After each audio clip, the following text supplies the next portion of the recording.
Hello, Internet. So nice to see you and welcome to another music theory talk. Today, we're going to talk about writing melodies.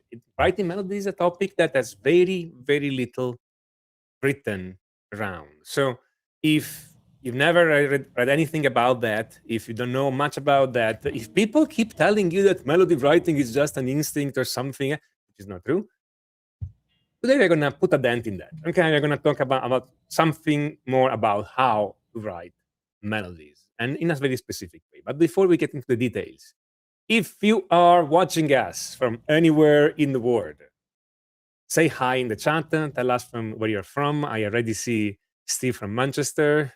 I mean, I see a goose named Jordan. Hi, Jordan. And so, right where you're from, say hi. We want to see from where people are watching us. So, we're going to talk about writing melodies, but specifically, we're going to talk about writing melodies based on lyrics, which is a problem that people have. It's a situation in which people find themselves when they write lyrics. To help us in this quest, I invited one of your favorite. She's been a regular here at this point, okay? And every time I interview her, you guys tell me, can we have her again? And so, yes, back to popular demand, songwriter coach, Diana de Cabarrus. Hello, Diana. Hi, thank you very much for having me. Great to be here. Greetings. Thank you for being here once again. So, Diana, you coach people in writing lyrics. You have an entire course on lyrics writing. Yeah. As far as yeah. Okay, so now we're going the other direction. Rather than writing lyrics, we're writing a melody based on lyrics. So, imagine for a moment that we know nothing about writing melodies. Where would you get us started? Right. So I think now, firstly, I don't really believe that any of Tomato's audience knows absolutely nothing about writing melodies because there's a ton of great material on his channel about melodies. But writing melodies from lyrics, if you're playing in a band with somebody and you have a singer and they've written some lyrics, or you are the singer and you've written some lyrics, and you are working out your melodic options, and let's say that if you're in the instance of this where you're the guitar player, perhaps you're used to creating improvised motifs and improvised phrases, or you're playing the solos, and there's already some ideas that you have about how you're going to play your solos. Maybe you're picking from a certain group of notes and using a particular scale. Maybe there's a particular note that you're going to choose to emphasize in a phrase. You might already have some of these ideas, or you might not, but we're going to talk about them anyway.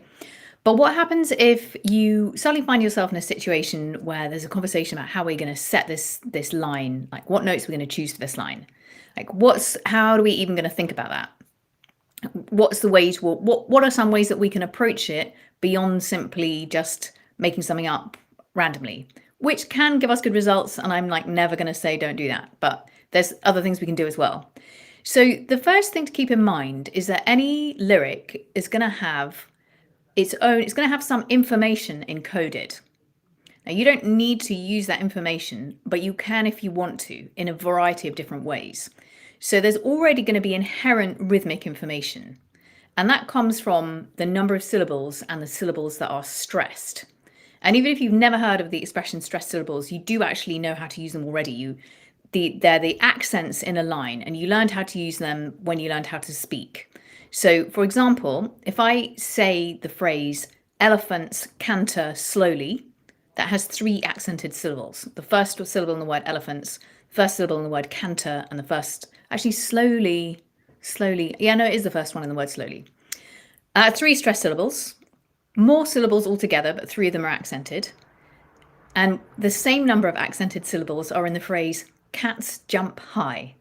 So it would be a bit of a diversion to get into exactly how we know, grammatically speaking, which syllables are stressed and which aren't. There are rules to do with it, but you can just go for the ones you can, as a quick rule of thumb, go for the ones that you accent when you're speaking. And if you're confused and you don't know which ones you're accenting, speak it slowly and exaggerate it. And if you say the word elephant at home, elephant, you're going to notice that you're accenting that first syllable more. So you will be able to identify them regardless of kind of getting into the weeds of what the rules are. So the accented syllables are of particular interest to us when we are thinking about melodic choices. So firstly, there's a communication aspect to this. We want people to hear and understand what the lyric has in it. And if we stress the wrong syllables, if we mismatch the syllables in the accented syllables in a phrase with the musical accents, it's going to be harder to understand it. So you would have to try deliberately to get it wrong to say elephants canter slowly. And if I was saying it, you'd probably still work out what I was saying, but you're like, why is she talking weird? So that's the first consideration. That's identifying what kind of rhythmic information is there already. And in that line, the rhythmic information would be. And there's even a suggestion about how long each of those note divisions would last for. So I would hear that as 3/16 notes, 2/16 notes and an eighth note, then 2/8 notes, and then maybe 2/4 notes, or maybe eighth note and a quarter note and eighth note. So there's some options, but there's still definitely some comparative values there in terms of rhythm. And then there's a second question. Once you've kind of figured that out a little bit in your mind, there's a second question, which is, what word do I want to emphasize most? Like, what is the most important word in this line? So something like, I don't know, a pop song, Katy Perry, Firework. Baby, you're a firework. Firework is clearly the most important word in that line. And it's got the longest, it's got the longest note on it. I was just thinking, what's the highest note? It's not the highest note, but it is the longest note. So we can clearly hear that's the most important word in that phrase. Depending how long you made any of the syllables last for in that phrase, it would mean something slightly different. So if I said elephants canter slowly, but cheetahs don't, that's different than if I said elephants canter slowly, but they walk fast. So you've got to also make a decision about once you figured out what the accented syllables are, that's giving you rhythmic information, you also want to decide what words do I most want my melody to help me accent and help me communicate. So for example, if I had a line that went, I strongly favor something else, I could set it several different ways. I could put the emphasis on I, be like, I strongly favor something else. Maybe this is coming in a song where something has happened and now there's another voice coming in, putting a counter view. But if I were to say, I strongly favor something else, that could be like a sort of pastiche of a British Prime Minister's advisor trying to stop a terrible decision. Whereas if it was, I strongly favor something else, that's different again. If it's, I strongly favor something else, that's different again. Now, according to which word I accented there, I tended to spend a bit more time on that word. So if we're thinking that from a musical point of view, we would probably make that note a little bit longer. And I did something else, which is I typically moved to a slightly higher pitch on that. I strongly favor something else. So I exaggerated a little bit there, but hopefully you could hear that. Normally, the word that we give the most importance to in a line, we usually speak it at a slightly higher pitch. And this is part of how we make ourselves understood. So anyway, there is going to be variations in pitch, and usually the accented syllables have a slightly higher pitch than the other ones. But the one that's the most accented is probably going to be even a little bit higher than the other ones. So that's something to also keep in mind, to start deciding, well, which, and a kind of the nearest comparison to this that you might have come across from perhaps a guitar soloing point of view would be deciding what the most important note in a phrase is. Now. Since some people are gonna ask, people are thinking about that. They're not asking it in the chat yet. They're thinking about it. So you're saying that the accented syllables, we naturally speak them at a slightly higher pitch than the rest. So does that mean that if we write a melody with them, we should actually sing those at a higher pitch? We are saying it's a natural tendency and then we can work with that. So it's a natural tendency in speech that we can choose to amplify when it comes to writing melodies, or indeed do the opposite of. But it can be interesting to just, in terms of it's part of the information that's already in a line before you even start. And then there's lots of processes you can put that through if you want to. So, but if you've never kind of considered it before, it can come as a surprise to notice, or it can come as a new piece of information to notice, firstly, the fact that the variations in pitch are on the stressed syllables. And then secondly, that there's usually, like if people are having animated conversation, there might be more than one level of pitch variation. And the things that people mean the most intensely, or they're communicating the most intensely, might be of an even like slightly higher pitch than the stressed syllables that will still be a higher pitch than the unstressed syllables. And the way to discover this is simply to say things to yourself in an exaggerated way, and then you'll start hearing it. There are also, you can't study all the rules of stressed syllables, but we won't get into that just now. So that's the first couple of things to figure out. What are my stressed syllables? And is there a word that I particularly want to foreground above all the other words? And what are the meaning shifts that I get if I change the emphasis in a line? And it can really change how a line lands. And if that line is the end of a section, or even the end of the song, it's the last closing thing, or if you had it before and you emphasized it one way and then you repeat it and you emphasize something else to bring out a different meaning, it can really change what you're communicating. So it's quite interesting to consider. So that's the first thing. Now, once you've figured all that out, and we'll come back to the shape of the melody that you might create using the pitch variations that are inherent in a second. But what's the relationship going to be between our stressed and unstressed syllables and the beats in the bar? So that's going to change things even before we start working out which note is going to be on each word or each stressed syllable. The point at which we start something really changes how things land. And if I can share some sound, I've got a kind of really interesting example of this.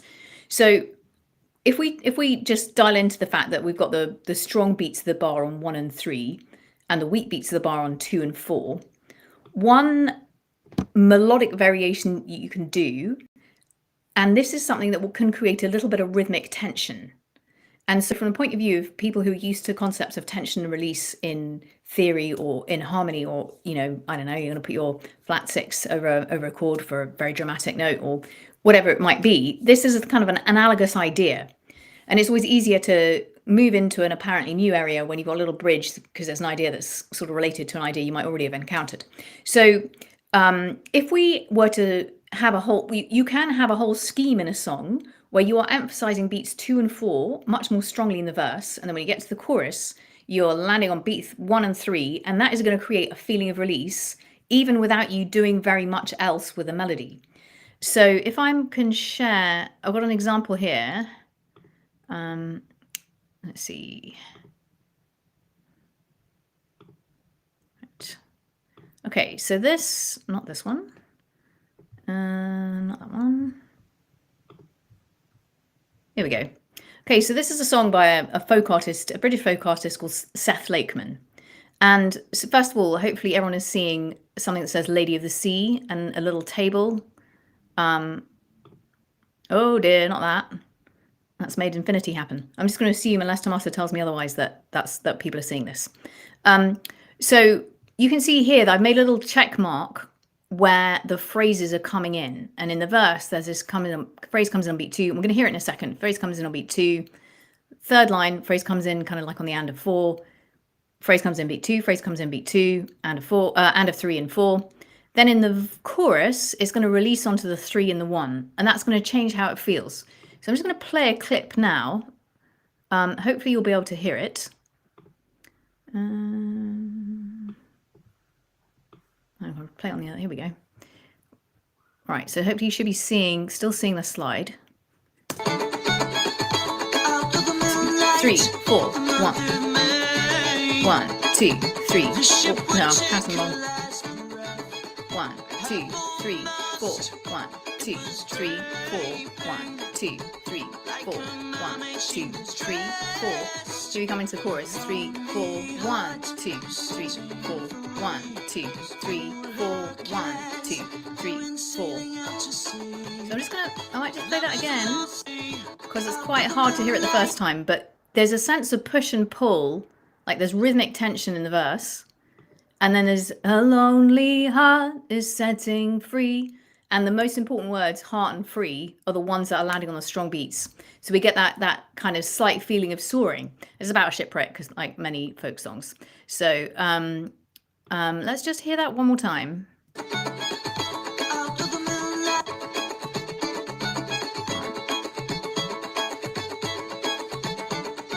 One, two, three, four. 1, 2, 3, 4. 1, 2, 3, 4. 1, 2, 3, 4. 1, 2, 3, 4. 1, 2, 3, 4. 1, 2, 3, 4. Here we come into the chorus. 2, 3, 4. 1, 2, 3, 4. 1, 2, 3, 4. 1, 2, 3, 4. So hopefully you all heard that and saw that. But that's one that can't be actually, that continues that way through the whole song. I can't believe that wasn't planned, because it's not natural. The reason I discovered this song in the first place, I was teaching somebody to sing it, and I was like, wait, what's happening with where's the, and so I counted it out really carefully, and it doesn't feel natural to sing. You've got to like do it on purpose. It doesn't feel natural. It's hard to improvise such a rhythmically tense line, even though it sounds great. So I'd be really interested, like, give us a thumbs up on the chat, or whatever, if you could kind of tap into that feeling of greater release when it came to the chorus. That's a really effective thing to do. And we're still kind of at the level of the lines over the music rather than the individual note choices. But we're going to come to that in a little second. And again, this might be something that you recognize from techniques you've deployed in playing solos, where you've come in on not on beat one, and then maybe the kind of high point of solo, you've released it over a strong beat, and there's got a really satisfying feeling when you do that. So you can absolutely do that with lines, with lyrics as well. Like if you are going to do this, you have to be quite strict about how many words are going to be in each line, because it has to be quite worked out. But that's fine. It can almost make things easier when you've set yourself very precise kind of maximum numbers of accented syllables. So that is a really nice idea that you can start bringing in. There are other examples. I've got a Red Hot Chili Peppers example I might play you later. Like, what's his name? Metallica, 72 Seasons does this as well, like subdivisions and different note duration lengths, shorter in the verse, longer and on stronger beats in the chorus. So there's going to be tons and tons of examples.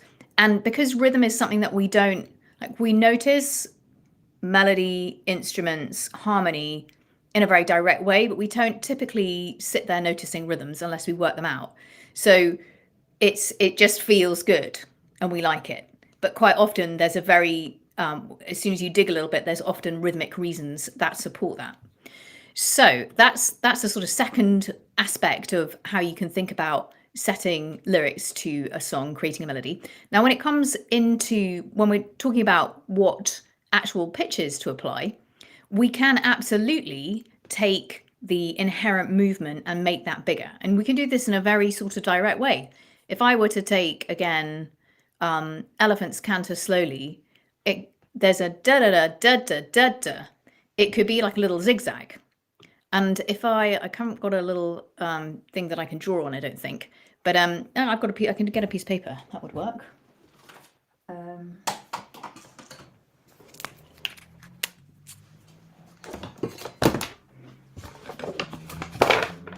So it would be elephants canter slowly, be something like that. And I could make those steps as big or small as I wanted. They could be right next to each other. They could be intervals. This could start higher.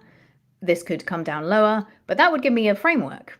And once I've got the framework, there's all the standard permutations that one could apply to melodies. We can do those to this melody too. So we could do the opposite thing. Here's a line. We could invert it. So we could have elephants canter slowly. We could invert some of it, but not all of it. We could elephants canter slowly.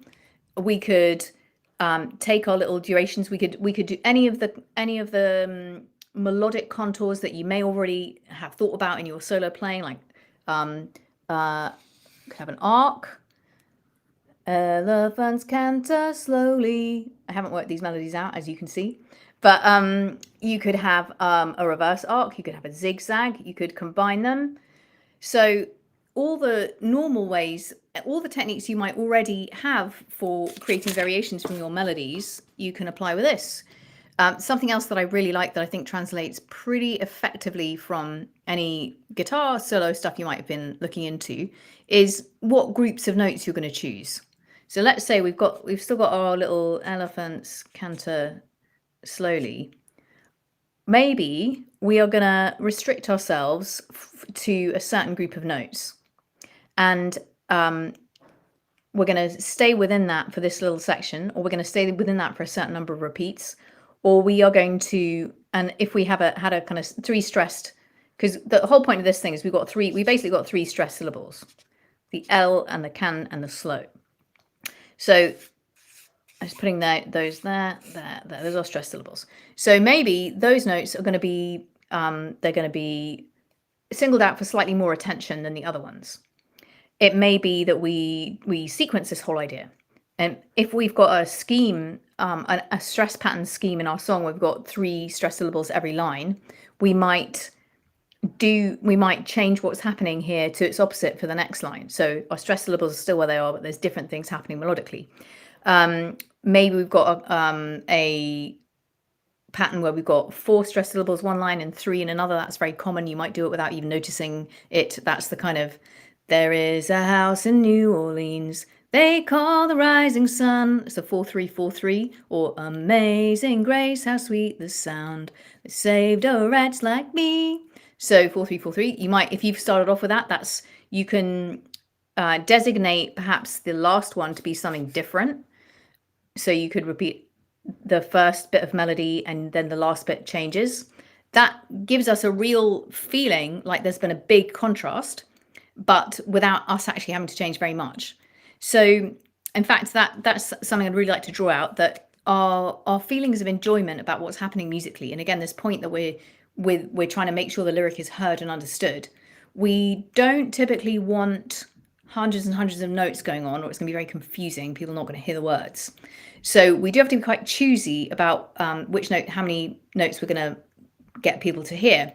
And not only that, but if there's a lot of very similar type of movement the whole time, even if that movement is very varied, it still gets repetitive. So we might want to designate different types of movement for different parts of the song. So maybe we're going to keep the verse melody constrained within a certain pitch band, but then we come to the chorus, we're going to move somewhere else. And it's very common for the verse to be lower and then the chorus to be higher. So you will have heard 50,000 pop songs where we're going to sing the verse down here, then the chorus is going to be the same thing up an octave with my big belt voice, which I don't have. So, but it doesn't have to be that way. There are also very successful examples of songs that have choruses that are at lower pitch. It's just keeping in mind, starting to think in terms of not being random with our choices. So if in terms of this idea, like I spoke about a couple of minutes ago, that it depends, that starting on different beats of your bar is going to make things sound different. We're gonna hear that just now. So if I were to take, let's pretend that Elephants Canter Slowly is an incredible, meaningful line that's going to be my song. And if I start on beat 1, it feels very natural. So I could go, elephants canter slowly. Okay, so we can hear what's going on quite well. That was 1, 2, 3, 4, 1. So my three stressed syllables were lining up with beats 1, 3, and 1. They were lining up with the strong beats. Check out what happens if I'm still going to stress the right syllables, but I'm going to move it to beat 2. 1. Elephants canter slowly. Immediately it becomes like a lot more difficult to hear what's going on. Now, that doesn't mean you can't do that. You just might want to do it with quite a lot of deliberateness about the fact you're deliberately creating some rhythmic tension, and maybe you're building up to release it. So maybe you could have a phrase that went dun dun dun dun dun dun dun dun dun. Then when we hear the line come in, it feels really, really good because we had that rhythmic tension beforehand. What I can also do is bring it in on beat 4 of the bar before. 1, 2, 3, elephant. 1, 2, 3, elephants. Whoa, I can't find the right fret. 2, 3, elephants. Sorry. What? Oh, there we go. 2, 3, elephants canter slowly.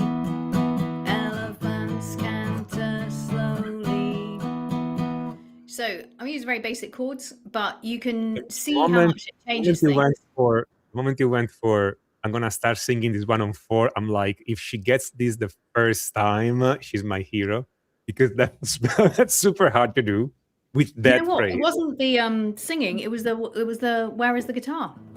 Yeah, That yeah, stopped no, me. yeah, doing the two thing at the same time. That's the hard, because if you have in mind those accents on the phrase, changing then the chord becomes very unnatural. So congratulations for doing it, by the way. Well, you might notice that even if I still stress the part of the word elephants, it was almost impossible not to also give a bit more weight to funts. Yes. 1, 2, 3 elephants, like more Yeah. than I would normally do. So it's like almost irresistible. It doesn't mean you can't do it. It's just do like maybe handle it with a bit of care. But it's an Yes. easy way to create some variety, and you can cycle a whole phrase through different, just like you might cycle a musical motif through different parts of the bar with different accents. You can do it with a lyrical phrase as well. So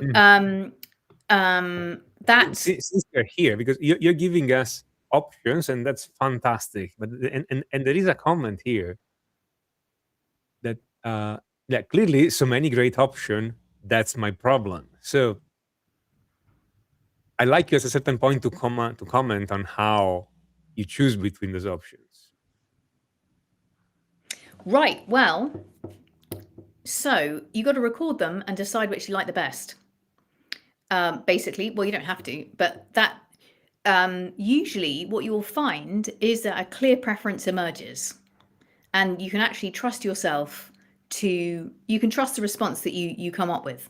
So let's say that you set yourself a task of creating a certain number of iterations of a melody, or you let's say you've got a line and you don't know yet which meaning you want to draw out more. So I gave you that kind of example of I strongly favor something else, and there was different kind of, depending where I put the longest note and the stress, there was going to be different, it was going to suggest slightly different things.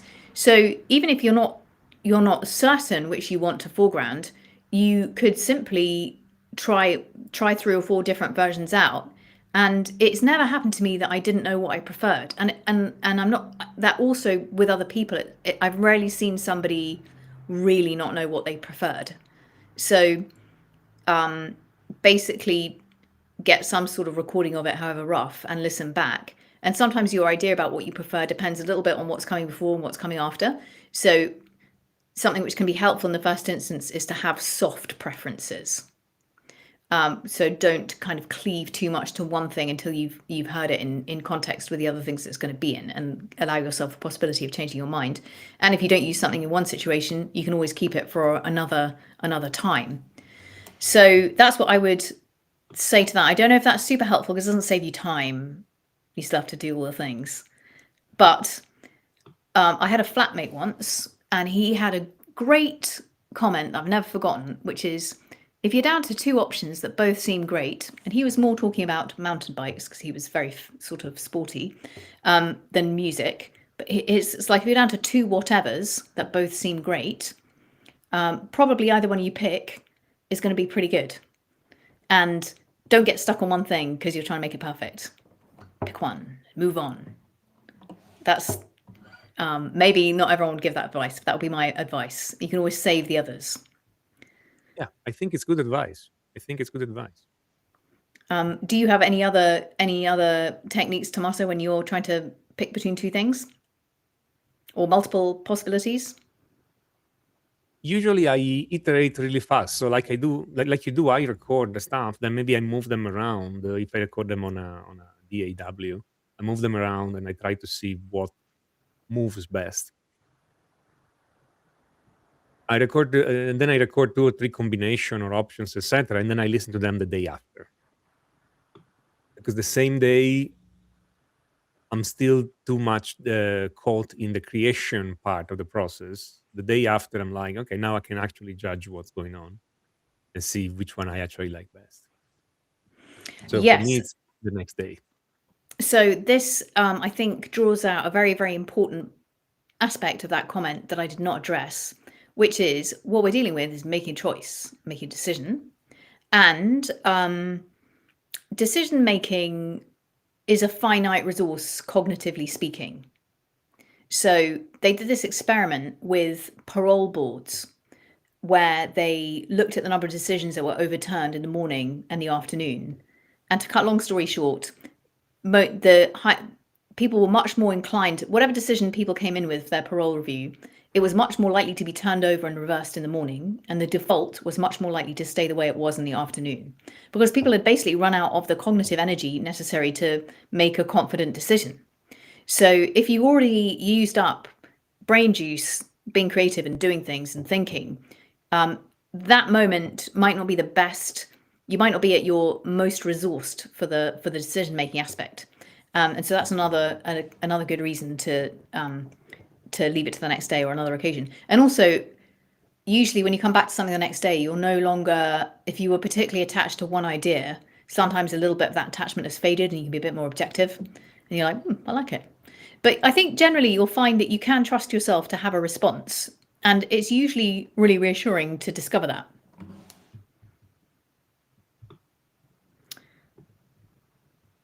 So an example, we were talking before about this idea that there's inherent pitch information emanating from the stressed and unstressed syllables.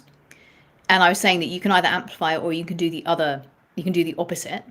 So if you think about the song Starman, there's a starman. And if we were going to say the word starman, star's higher. Star is the stress syllable. Starman, star is slightly higher. And he's done the reverse. Star is a lower pitch. Starman waiting in the sky.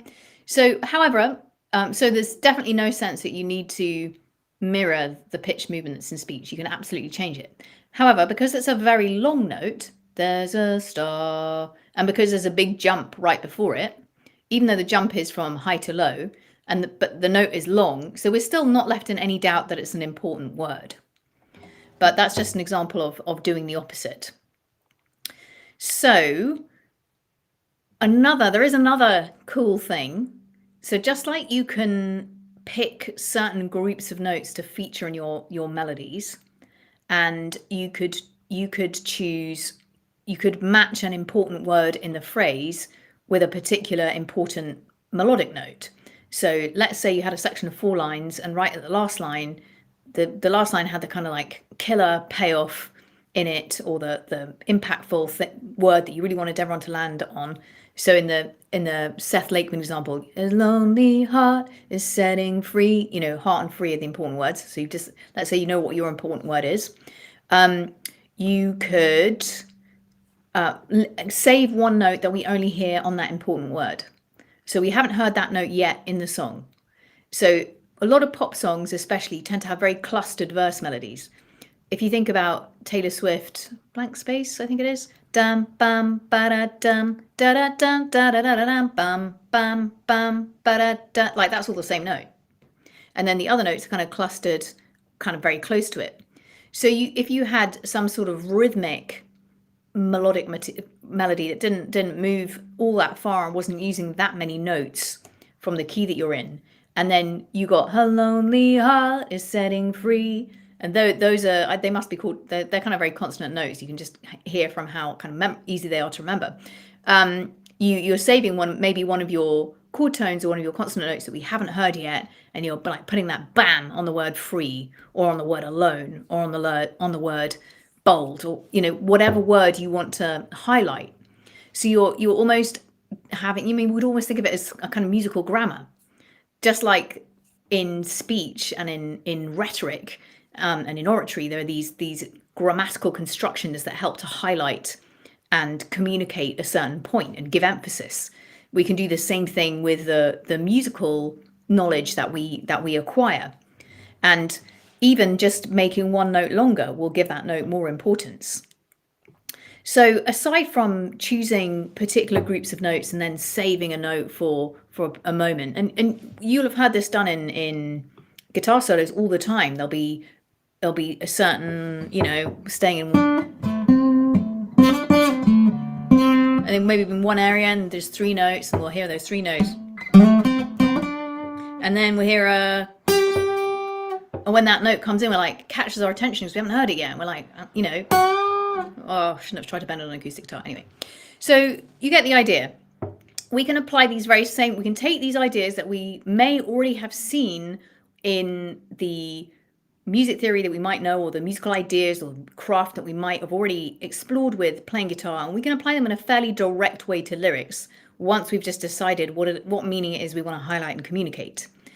So, and then of course that applies within scales that we might have chosen, and it applies with getting perhaps a borrowed note in from a different, or changing. Let's imagine that we've got a song that's in a relative minor, and the chords are kind of in the relative minor, and we've mainly stuck with notes 1, 4, 5 and flat 7 for the verse, and then we're going to hear like the flat 3 that's above, that's a 10 on top of when it catches the chorus, like, you know, that's going to really land. So you can give yourself a few pointers like that to start, so that when you're experimenting, it's not completely blind. You're not just randomly sort of singing some things at total random. You're giving yourself some little ballparks to play in and seeing what you find in those ballparks. And you're probably going to get much better results that way.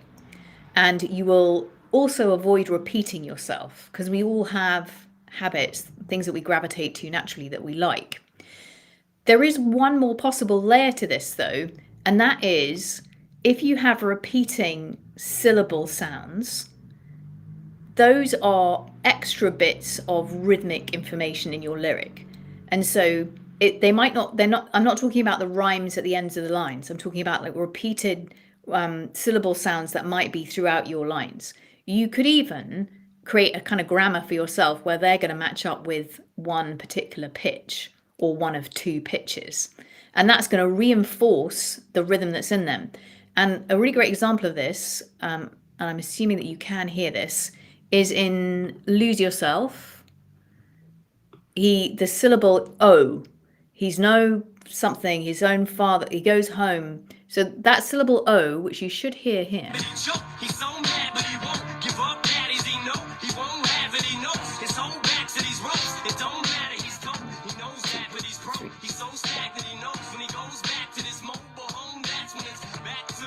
So we've got all these O sounds, and if I slow it down a little bit, I'm hoping you can hear it. If I slow it down a tiny bit and turn it up, and just really, you can hear that he goes back to the same pitch. I know he's rapping, but he is exaggerating the pitch differences in speech. He's not rapping on a monotone. You can hear that do do do do do do do do. There's this like little melodic movement there that's part of what gives that section its character. One. No.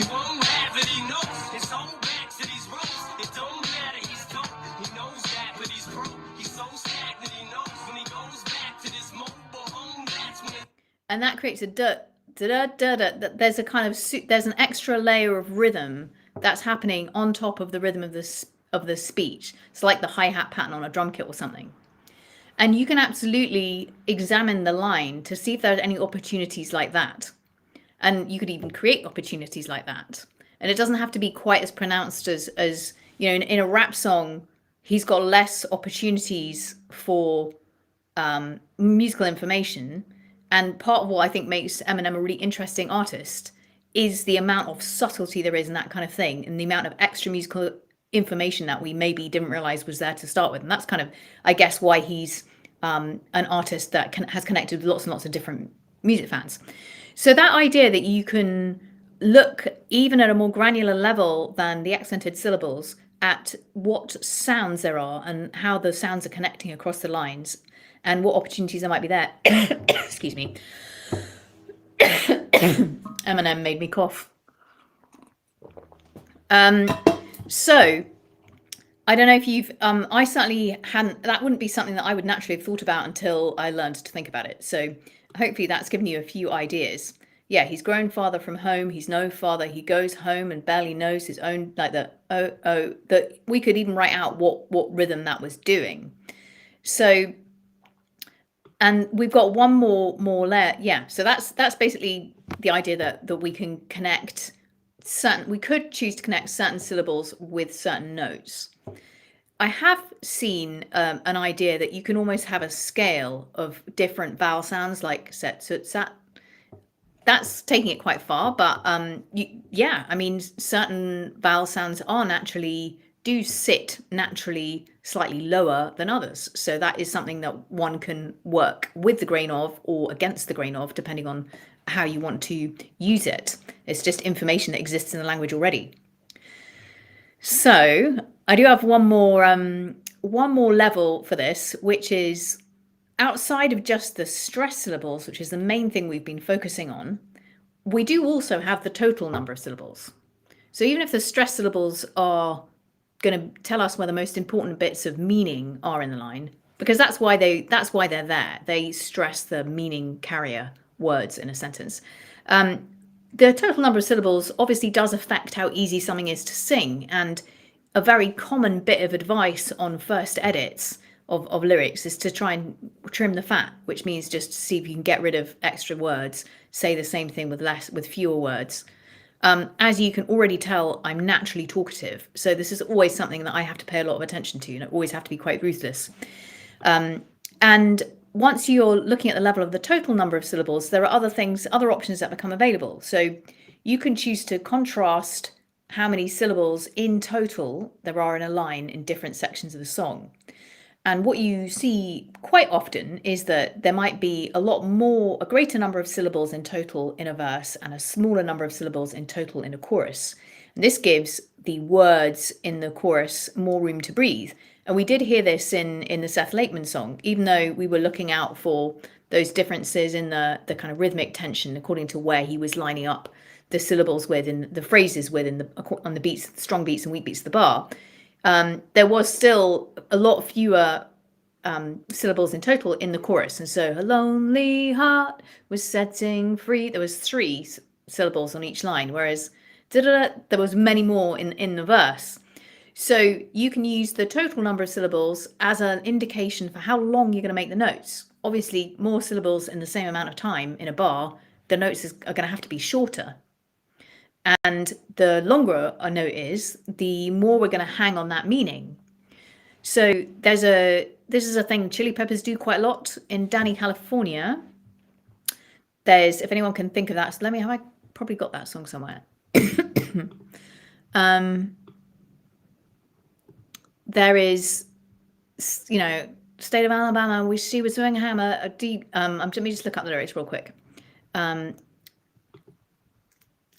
In fact, I'm just going to look up the song and play it to you.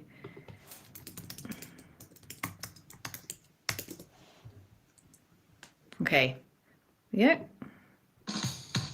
So just listen. She's a runner, rebel and a stunner. On the mirror way saying, baby, what you gonna? Looking down the barrel of a if you were clapping on all those syllables, you'd be clapping a lot.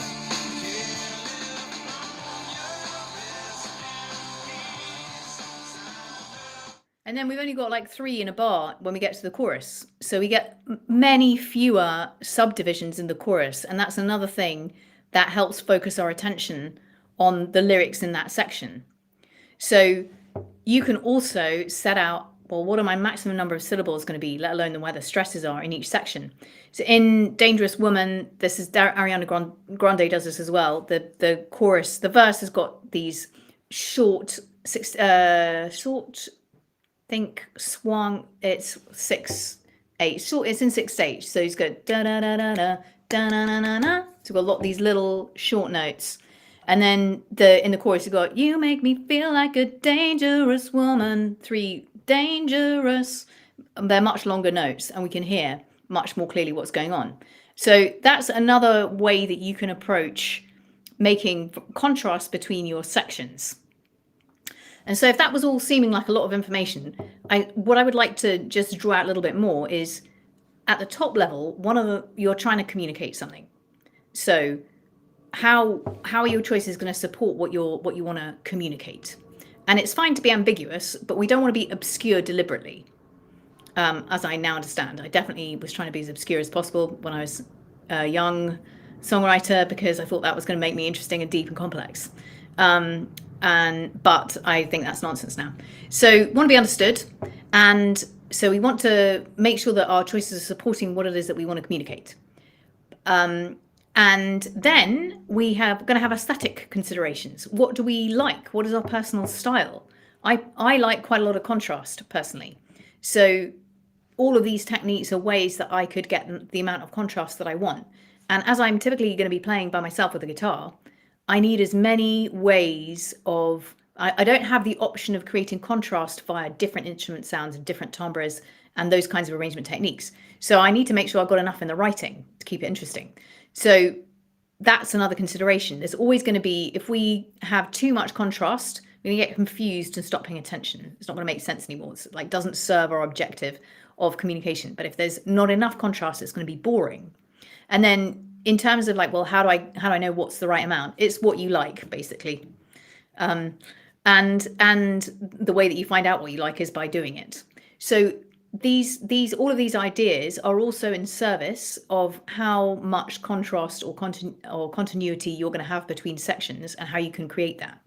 So we can create the contrast by having a different number of stressed syllables, a different number of syllables in total, different notes, a different range of notes that are going to match the lines in different sections. You know, maybe the note's going to be in a smaller range, and then that's going to widen out in the chorus, or the other way around. But you know, those are some of the contrasting things you can do. Maybe we're going to feature a new note from the scale that we haven't heard yet.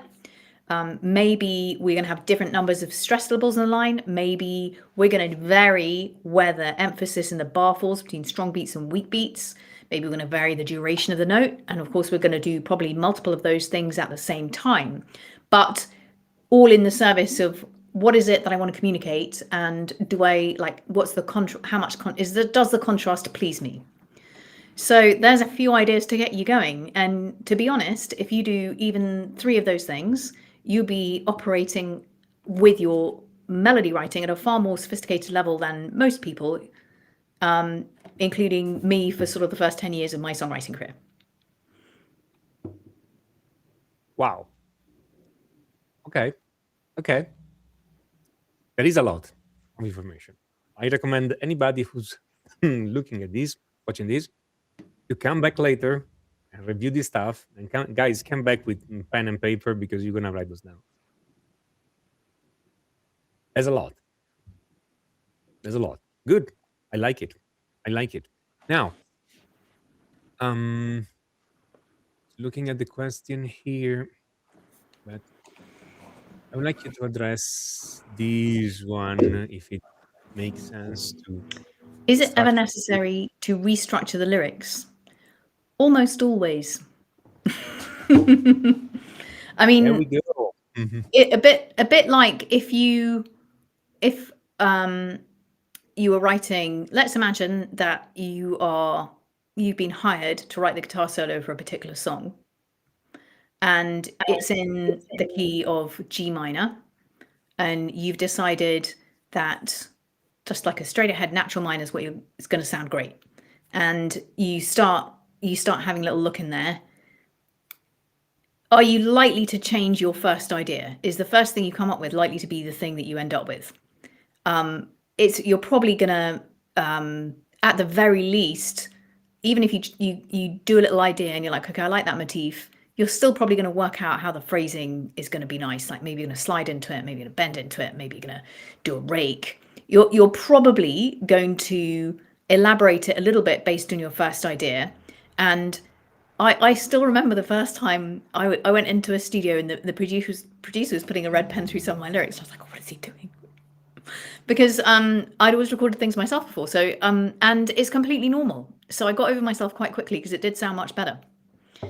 Yeah. And so the answer to your question is yes. And the other answer to your question is, it helps to know what criteria you're going to use with which to decide if they need to be restructured, to decide what changes need to happen and where they need to happen and what you're going to have instead. So meaning and directness of communication would be one criteria. How much you like the words would be another one. Maybe you're saying something you want to say, you're like, I just kind of feel that that's a cheesy way of saying it. I just don't like it. I'm not going to like singing it. So then that's if you just feel a bit about it, then that's your cue that, okay, well, how else can I express this?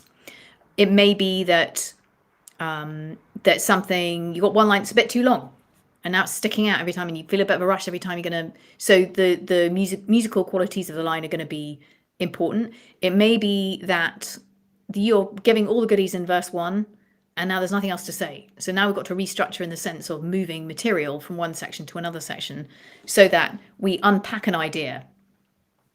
Because if we quite often the idea we might have for a song, if we start and put that idea in verse 1, now we get stuck because there's nowhere left to go. So yeah, unfortunately, it is usually necessary to restructure the lyrics. Not only you come there with the idea that you are going to restructure the lyrics, but you also decide in advance the criteria with which you are restructuring the lyrics. More clarity, better storyline. But okay, that's big actually. That's big. You guys should totally take notes. This is big. La, la, la, la, and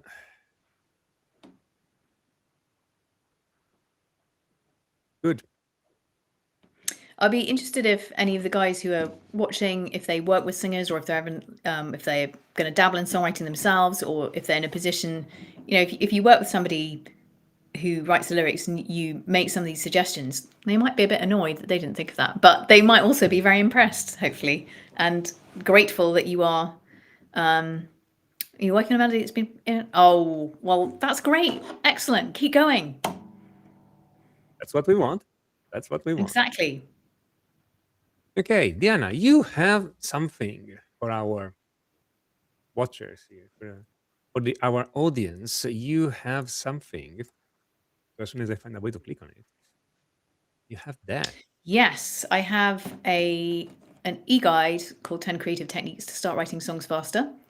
So sometimes one gets into a creative slump and one thinks, oh yeah, I did that one great thing, or that I wrote that album, but I don't have any more ideas. I've run out. I'm a husk. I don't know what to do. I'm never in a songwriting mood. So this is usually because we are engaging our kind of like left brain of having to get through the day and do the things we need to do, and we do not have time to daydream. And that is a very normal situation for most people, but it does not mean that you are never going to get to write any songs again. This has got 10 writing prompts to just get you writing. And once you're writing, you're going to surface the things that are interesting to you. If somebody said to me right now, if anyone asked me in the chat, what do you want to write a song about next? I've got no idea, because I'm sort of not in that frame of mind. But if I were to take any of these prompts myself and start writing, you're going to surface the ideas and themes that are of interest to you. So they're not going to just appear magically. Well, occasionally they might appear magically in your mind, or you might be like, oh, that's the thing that interests me. But generally speaking, that's not how it goes. You have to kind of put your bucket down the well and see what comes up, or your net in the sea. So essentially, these are 10 different nets that hopefully is going to bring back loads of creative treasure from the depths. And they also, there's no kind of, hopefully you'll find they're the kind of things that you're going to find fun to do, because there's no pressure. So all you can do is win, because you're giving time and space to your creative aspirations, and you're very likely to surface some of the ideas and themes that you then decide you might want to explore and develop. So yes, they're just 10 different things that you can do, and you can use this again and again to get some writing going, especially if you're somebody who thinks themselves as musical but not wordsy. You'd be surprised. Fantastic. So, and guys, this it is completely free, and you find the link in the description of the video. So there's really no excuse. Go get it, read it, use it. Remember me at the Grammys. So we have that. I have something too. Let me just rearrange a couple of things here. There. I have for you guys. Not these. These. They keep changing the interface of this stuff. Anyway, at this is again a free ebook, 18 tips to make your pentatonic solo sound professional. Those are melodic elements, if you want, that you can use in your solos. Those are not licks. Those are the stuff, the elements from where licks come. So if you think about those, if you learn a couple of those tips, you don't have to even learn all of them. You have to learn 2 or 3. You're going to change the way you play. You're going to think differently the way you play your solos. And honestly, if you want to be very frank here, a lot of melodies in pop songs are also based on those things. So if you're thinking about writing melodies for your singer, this ebook here, it's still useful because a lot of melodies in pop songs are pentatonic or close to pentatonic. So, and they're using kind of the same melodic elements and kind of the same ideas as guitar players. So have a look at this. Again, it's free. Get it and see where this takes you. So there we go. Diana, thank you for coming here. Thank you very much for having me, and thank you for your comments. And of yeah, course, I'd if you love want to to see, hear anything you write. and if you guys want to see Diana again, of course, write me. Of course, like every time I get plenty of emails after your live streams, like, can we have her again? Can we have her again? Yes, guys. Well, I love If, coming to chat about songs. So if you guys want to see Diana again, write me, send me an email, and let me know so I can invite her again. Thank you, everybody, guys. Thank you, Diana. And for all of thank you very much for having me. Thank you. Enjoy.